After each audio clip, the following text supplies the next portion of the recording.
बच्चों, क्या हाल चाल? बढ़िया एकदम। मैं आप सभी का स्वागत करता हूं on this amazing platform of physics वाला। भाई, तुम लोगों के एग्जाम ऑलमोस्ट खत्म होने के कगार पर आ गए हैं और आप सभी बच्चों की बहुत सारी क्वेरीज आई, सर हमने एग्जाम तो दे दिया, नंबर तो अच्छे हमने ला दिए, लेकिन अब आगे क्या होगा? कैसे हम अपने ड्रीम कॉलेजेस तक पहुंच पाएंगे? क्या वो प्रोसेस होगा? दिल्ली यूनिवर्सिटी की जब बात आती है सर, तो पता नहीं कौन सा सीएसएस नाम का चीज हमें सुनाई देता है। ये क्या चीज होती है सर? थोड़ा सा मेरे डाउट को अगर आप क्लियर कर देते तो हम भी अपने ड्रीम कॉलेजेस तक पहुंच जाते। जी हाँ बेटा, तो आपका डाउट बिल्कुल जेन्युइन है। आपका डाउट बिल्कुल जेन्युइन है। ऐसा इसलिए क्योंकि जितना इंपॉर्टेंट किसी भी कॉम्पिटिटिव एग्जाम की तैयारी करने के लिए उसका सिलेबस जानना होता है या तो उसमें अच्छे मार्क्स लाने होते हैं, उतना ही जरूरी आपको उसके काउंसलिंग प्रोसेस को भी समझना होता है। अगर आपने यहां पर कोई गड़बड़ी कर दी तो शायद आप अच्छी सीट, अच्छे नंबर लाने के बाद भी अच्छी सीट खो देंगे, और ऐसा आप में से कोई नहीं चाहेगा, है ना? इसलिए हम इस डाउट को अभी इस वीडियो के माध्यम से दूर करेंगे बेटा। हर उस एस्पेक्ट के बारे में समझेंगे कि आपको दिल्ली यूनिवर्सिटी में अगर आप प्रवेश लेना चाहते हैं किसी भी कोर्स में, तो किस तरीके से, किस रास्ते से आप वहां तक पहुंच सकते हैं, किन बातों का आपको ध्यान रखना है, कौन कौन सी वो चीजें हैं जिस पे आपको गलती नहीं करनी है बेटा, बहुत ध्यानपूर्वक रहना है। ठीक है, तो इसलिए मैं पहले ही वीडियो बना रहा हूं, आप लोग इन सब चीजों को लेकर के अलर्ट हो जाइए। ठीक है, तो लेट्स गेट स्टार्टेड, स्टार्ट करते हैं बेटा। ठीक है, तो Delhi university admission process, CSS portal, ये क्या होता है बेटा? तो अब सबसे पहले हम बात करेंगे कि आपको किन किन चरणों से हम गुजरना पड़ता है बेटा, है ना? सबसे पहले आप सीयूटी की परीक्षा देते हो भाई, है ना, जो कि दे ही रहे हो आप में से बहुत सारे प्यारे प्यारे बच्चे भी। अच्छा, उसके बाद सर क्या होता है? उसके बाद बेटा आपको दिल्ली यूनिवर्सिटी अपना सीएसएस पोर्टल ओपन कर देती है रजिस्ट्रेशन करने के लिए। ये कब ओपन होगा मैं बता दूंगा, जैसे ही ओपन होगा ना, आपके विपुल सर या फिर टीम जो होगी बेटा आपको इसी चैनल पर अपडेट कर देगी। इस पोर्टल के माध्यम से होती है काउंसलिंग। ठीक है, लगभग जून के फर्स्ट वीक में पोर्टल ओपन हो जाता है। फिर आप बहुत आसानी से इस पोर्टल से आप अपना काउंसलिंग करा करके डीयू के कॉलेजेस में पहुंच सकते हो यार। अब यही चीजों के बारे में आज के मास्टर क्लास के यही मेन हमारे मोटिव है। ठीक है ना बेटा? इस सेशन के बारे में हम समझेंगे कि सीएसएस पोर्टल होता क्या है बेटा, इसके क्या स्टेप्स होते हैं, सब्जेक्ट की मैपिंग कैसे करोगे, है ना, और कैसे आप वहां तक एंट्री ले सकते हो। बहुत सिंपल है भाई। चलो अब हम स्टार्ट करेंगे एक एक करके कि दिल्ली यूनिवर्सिटी का सीएसएस पोर्टल असली परीक्षा कब शुरू, अब शुरू होती है आपकी, मतलब है ना, परीक्षा तो आपने सीयूटी में तो अच्छे नंबर ला दिए, लेकिन नंबर लाते ही काम खत्म नहीं हो गया। अब आपको चालाकी के साथ, समझदारी के साथ में स्टेप्स को लेना है बेटा, सो दैट आप अपने ड्रीम कोर्सेज तक पहुंच सको। ठीक है ना? सीयूटी सिर्फ एक स्कोर की चाबी है, मतलब बस नंबर तुम्हारा आया है, लेकिन एडमिशन का असली दरवाजा इस पोर्टल के थ्रू होकर के जाता है, सीएसएस पोर्टल के थ्रू होकर के जाता है। ठीक है ना बेटा? एक छोटी सी गलती, जैसे गलत सर्टिफिकेट, भगवान न करे कभी ऐसा हो, गलत सर्टिफिकेट अगर लग गया बेटा, है ना, या तो प्रेफरेंसेस आपने गलत भर दिए, प्रेफरेंसेस में मैं आऊंगा। ठीक है, अगर ये गलत हो गया तो एक बेहतरीन कॉलेज आपके हाथ से निकल सकता है, भले ही आपके कितने भी टॉपर रहे हो। इतना इंपॉर्टेंट है ये प्रोसेस, समझे? तो बहुत ध्यान से पूरी वीडियो को देखना, बहुत इंपॉर्टेंट होने वाली है। ठीक है, तो ये आपकी मास्टर क्लास आपको सीएसएस पोर्टल के बारे में एकदम अच्छे से इंफॉर्मेशन देगी। अब हम बात करेंगे बेटा कि सीएसएस पोर्टल जो था आपका, वो जरूरी ही क्यों था भाई? क्यों इस पोर्टल को लाया गया? भाई काउंसलिंग तो ऐसे भी हो जाती थी बेटा, है ना? अगर आपने अच्छे नंबर लाए हैं तो दिल्ली यूनिवर्सिटी में बड़ी आसानी से आप वहां तक पहुंच सकते हो बेटा। नंबर तो अच्छे आ रहे थे, है ना, काउंसलिंग तो वैसे भी हो सकती थी, ये पोर्टल क्यों बनाया गया? तो अब आप सबको पता होगा कि 70 से ज्यादा कॉलेजेस हैं दिल्ली यूनिवर्सिटी में। अब क्या 70 कॉलेज में बच्चा जाकर के काउंसलिंग करा सकता है ना? इतनी गर्मी में, इतनी भीषण गर्मी में 70 कॉलेज की तुम चक्कर लगा सकते हो? नहीं लगा सकते बेटा। और ऑब्वियस सी बात है, आज ऑनलाइन का टाइम है, आज का जो युग है बेटा वो ऑनलाइन का समय है, और इस समय में आप बड़े ही इजिली, है ना, ऑनलाइन माध्यम से, तो दिल्ली यूनिवर्सिटी ने डिसाइड किया बेटा, ठीक है, दिल्ली यूनिवर्सिटी ने डिसाइड किया बेटा, ठीक है, कि यहां पर हम क्यों ना एक ऐसा पोर्टल बनाते हैं बेटा, क्यों ना हम एक ऐसा पोर्टल बनाते हैं, इसी पोर्टल में हम सारे 70 के 70 कॉलेजेस को हम लिस्ट कर दें, और जो कोई भी बच्चा एडमिशन लेना चाहता है किसी भी कॉलेज में, वो अपने प्रेफरेंसेस को भर दे और इस पोर्टल के थ्रू वो वहां पर पहुंच जाए। साले घर बैठे काउंसलिंग हो जाए तुम्हारी यार, है ना? तो ये फायदा होता है इसका। दिल्ली यूनिवर्सिटी में बेटा 70 से अधिक कॉलेजेस है, वही मैंने बताया, है ना, इसलिए पोर्टल लॉन्च हुआ। अब हम बात करेंगे बेटा कि इस पोर्टल की सीरियसनेस कितनी है। देखो, ये जो टाइमलाइन निकालेगा ना, ये एनटीए की तरह नहीं है कि एनटीए जो है बार बार जो है आपका डेट आउट करेगा, फिर से फॉर्म फिलिंग ओपन हो गई है भाई, फिर से फॉर्म फिलिंग की डेट आ चुकी है बेटा, ठीक है, तो आप जा करके वहां पे भर दो। ये सीएसएस पोर्टल ऐसा कभी नहीं करता, ये बहुत स्ट्रिक्ट है अपने मामलों में बेटा, है ना। कम समय, शॉर्ट विंडो के लिए वो पोर्टल ओपन होगा, उसी टाइम पर अगर आपको यहां पर प्रवेश लेना है तो जाकर के रजिस्ट्रेशन कर देना पड़ेगा, समझे? अब रजिस्ट्रेशन कैसे करना है हम इस पर आएंगे। अच्छा, और कब ये पोर्टल ओपन होगा ये भी चीज मैं आपको बताने वाला हूं, ठीक है बेटा। चलो अब सीवीटी का जैसे डेटा आएगा, अब सीएससीएस पोर्टल क्या करता है बेटा, ये 3 फेजेस में काम करता है। पहला फेज में आपको रजिस्ट्रेशन करना पड़ेगा, अपनी बेसिक डिटेल डालनी पड़ेगी, ऑल्दो बहुत सारी चीजें तो एनटीए की वेबसाइट से वो कैप्चर कर लेता है जब आप रजिस्ट्रेशन नंबर वहां पर डालते हो तो, ठीक है। जब आप वहां पर रजिस्ट्रेशन नंबर डालते हो, ठीक है, ठीक है, ठीक है, जब भी आप वहां पर अपना रजिस्ट्रेशन नंबर डालते हो बेटा, जब भी आप वहां पर अपना रजिस्ट्रेशन नंबर डालते हो, काफी चीजें आपकी कैप्चर हो जाती है। फेज 2 प्रेफरेंसेस का होता है कि किस तरीके से आप वहां पर प्रेफरेंसेस फिल करते हो, ठीक है। और फेज 3 होता है बेटा एलोकेशन का, कि आपको सीट एलोकेट होगी, है ना। तीनों को हम बहुत अच्छे से डिकोड करेंगे बेटा, ठीक है। अच्छा, अब एक एक करके हम एक एक पे आएंगे। सबसे पहला फेज है रजिस्ट्रेशन। तो जैसा कि मैंने बताया, जैसे ही आप अपना रजिस्ट्रेशन नंबर वहां पर डालोगे भाई, अपने आप बहुत सारा आपका नाम, पता, माता पिता का नाम, है ना, सीधे एनटीए की वेबसाइट से फेच हो जाएंगी वहां पर। तो आपको ज्यादा कुछ नहीं करना, कुछ बेसिक बेसिक चीजें जो आपसे पूछी जाएंगी वो आपको वहां पर भरना रहेगा।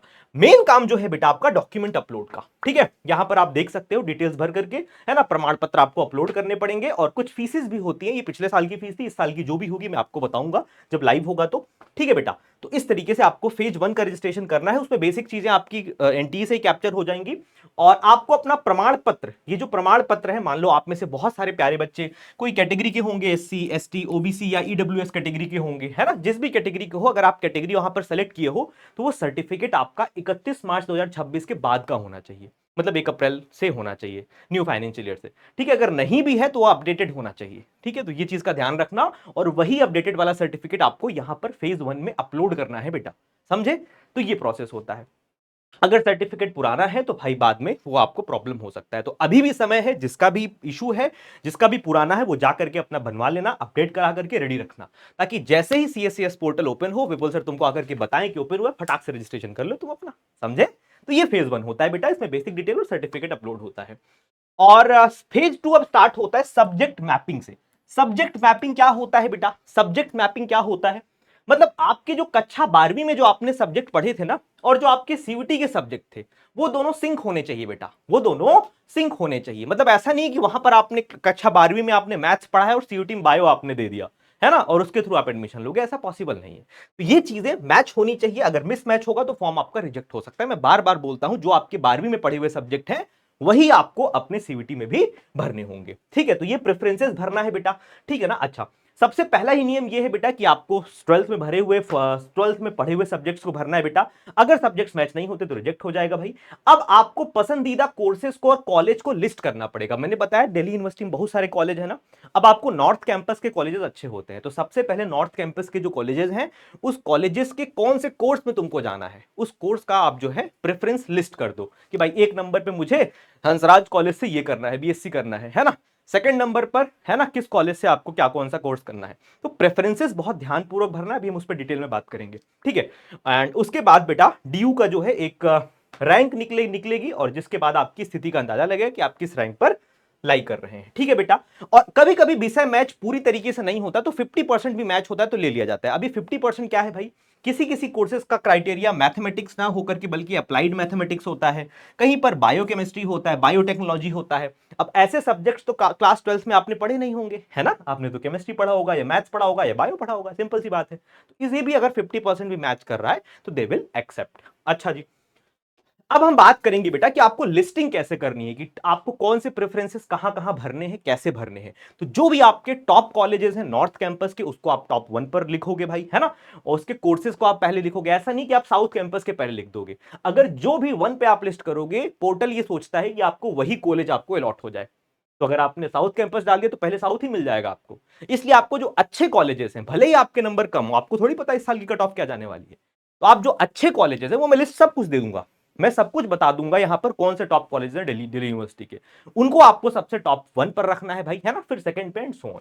कभी भी बेटा आप एआई का इस्तेमाल नहीं करोगे, आजकल एआई का जमाना है, तुम लोग जाओगे जिमिनाई पे या चैट जीपीटी पे, लिख दोगे सर ये मेरे नंबर आ रहे हैं, कौन कौन सा कॉलेज भरूं। तो एआई का इस्तेमाल नहीं करना है, आपको किसी विशेषज्ञ की सलाह लेनी है, या तो आपको इसी चैनल पर आपको बेटा अपडेट्स मिलेंगी इसके रिगार्डिंग, ठीक है बेटा। चलो विपुल सर आपको सब कुछ प्रोवाइड करेंगे भाई, ठीक है बेटा। तो प्रेफरेंसेस में आपको टॉप कोर्सेज और बेस्ट कॉलेजेस का सटीक कॉम्बिनेशन होना चाहिए बेटा, ठीक है।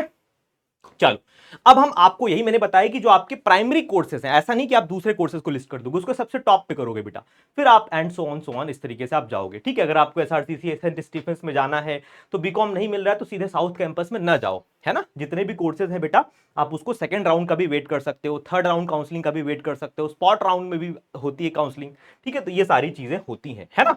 तो सबसे पहले आपको सीट अलॉटमेंट होगा, आपने फेज 1 में रजिस्ट्रेशन किया, 2 में आपने प्रेफरेंसेस फिल किए, अब थर्ड फेज जो होता है ना, थर्ड जो होता है बेटा स्टेप, वो होता है सीट अलॉटमेंट का। अगर आपको जो भी सीट मिलेगी, जिस भी नंबर की, आपको अलॉटमेंट होगा, आपको एक्सेप्ट पर क्लिक करना है, अगर आप उससे खुश हो तो बेटा, ठीक है। फिर ऑनलाइन डॉक्यूमेंट वेरीफाई होगा आपका, ठीक है। फिर आप फीस पेमेंट करोगे उस जो भी कोर्स की होगी, और उसके बाद में आप फ्रीज या अपग्रेड पे क्लिक कर सकते हो, आपका एडमिशन कंफर्म हो जाएगा दिल्ली विश्वविद्यालय में, ठीक है। अगर आपको अपग्रेड करना है बेटा तो आप अकॉर्डिंगली जो है ना, दूसरे राउंड के लिए भी जा सकते हैं, ठीक है। चलो एंड अब यहां पर बात करते हैं, थोड़ा सा मैं आपको आइडिया दे देता हूं कि डीयू में कौन कौन से टॉप कोर्सेज हैं और उसकी कितनी कट ऑफ जाती है। थोड़ा सा मैं बता देता हूं भाई, डीयू के कोर्सेज आर्ट्स ह्यूमैनिटीज के भी हैं, कॉमर्स मैनेजमेंट के भी हैं, साइंस एंड बीटेक के भी हैं, वोकेशनल और लैंग्वेज कोर्सेज भी हैं बेटा, है ना। तो अब ड्यू के कोर्सेज जो है बेटा, है ना, आपके पास क्या विकल्प है। पॉलिटिकल साइंस सबसे ज्यादा मांग होती है भाई, अगर मैं आर्ट्स की मैं बात करूं तो हिस्ट्री, इकोनॉमिक्स, जर्नलिज्म, है ना, साइंस में पीसीएम या पीसीबी है बेटा, ये सारे कोर्सेज है, आप सबको पता है, ठीक है। अब अगर आप आर्ट्स स्ट्रीम के हैं तो काफी हाई कट ऑफ जाती है, 1000 में से 950 नंबर का आपको टारगेट रखना पड़ेगा भाई, है ना। तो अब जैसे आप यहां पर देख सकते हो, हिंदी कॉलेज के लिए कट ऑफ 950 तक भी चली जाती है बेटा, सेफ स्कोर 940 प्लस आप मान करके लाओ आर्ट्स में, तो आप यहां पर काउंसलिंग में पार्ट लो, है ना, ये टॉप है। अच्छा जी, कॉमर्स के लिए अगर आप देखोगे बेटा तो 920 होगा, मैनेजमेंट के लिए 850 है। ऑफ कैंपस में अगर ये बात करोगे आप, है ना, कैंपस के अलावा, तो ये काफी कम भी जाती है आपकी कट ऑफ, है ना। अब अगर आप बात करोगे साइंस और बीटेक की, है ना, तो साइंस का लगभग 600 प्लस आप मान के चलो, अगर यही आप ऑफ कैंपस यानी एफिलेटेड कॉलेजेस के थ्रू जा रहे हो तो 300 से 400 में आपका काम चल जाएगा यार, है ना। तो ये चीज होता है, तो ये सारे हैं। अब राउंड 1 की कट ऑफ काफी हाई जाती है, जो मैंने बताया वो राउंड 1 की कट ऑफ थी। आप राउंड 2 में जाओगे तो थोड़े से कम नंबर में भी आपका सिलेक्शन हो जाएगा, है ना, जो आपने बताया था मैंने अपग्रेड करने के लिए। एंड स्पॉट राउंड जो होता है, इसमें और भी ज्यादा कम नंबर पे जो बच्चे कुछ सीट होते हैं उस पर अलॉटमेंट होता है, ठीक है। बट आप ट्राई करो कि आपको राउंड 1 में ही चीजें मिल जाए, ठीक है। अगर आपके मनपसंद नहीं मिलता, अकॉर्डिंगली आप राउंड 2 राउंड 3 पे जा सकते हो, ये सब मैं बताऊंगा, एक्सप्लेन करूंगा, ठीक है बेटा। इस तरीके से आपको करना है, ठीक है। और कभी कभी रिफंड की भी बात आती है, ठीक है। तो आप कभी साइबर कैफे या फिर किसी थर्ड पार्टी का बैंक अकाउंट नंबर नहीं दोगे बेटा, सिर्फ और सिर्फ आप अपना खाता नंबर देना या अपने मम्मी पापा का नंबर देना, ताकि किसी केस में अगर रिफंड का कोई केस बने तो आपके ही खाते में वो पैसा आपको रिफंड मिले, ठीक है बेटा। तो इस तरीके से सारी चीजें होती हैं, रन करती हैं। अब सभी आगे क्या करें, आपका यही चीज है भाई, अभी चेक कर लो कि सारे डॉक्यूमेंट्स आपके 31 मार्च 2026 के बाद के होने चाहिए, ठीक है। और 12वीं के सीवीटी के विषय में, है ना, 50% रूल आपका चेक कर लो भाई, मैच कर रहा है कि नहीं कर रहा है। जैसे ही पोर्टल लाइव होगा, लगभग जून के पहले सप्ताह में लॉगिन हो जाता है ये, है ना, ओपन हो जाता है। मैं खुद सबसे पहले बता दूंगा आपको, यहां पर आप जाकर के वहां पर रजिस्टर कर सकते हो। सीएसएस पोर्टल के बारे में आई होप आपको कंप्लीट इंफॉर्मेशन मिली होगी बेटा, और ये वीडियो आपके लिए हेल्पफुल भी रही होगी, ठीक है। तो मैंने पूरी कोशिश की कि आपको इस छोटे से टाइम की वीडियो में आपको पूरी इंफॉर्मेशन मैं दे दूं सीएसएस पोर्टल के बारे में। तो I hope this video will be very very helpful for you. And अगर आपकी कोई भी क्वेरी है तो प्लीज आप कमेंट करना, और आपको और किस टॉपिक वीडियोस चाहिए ये भी मुझे बताना, ठीक है। Thank you so much and love you all, bye bye.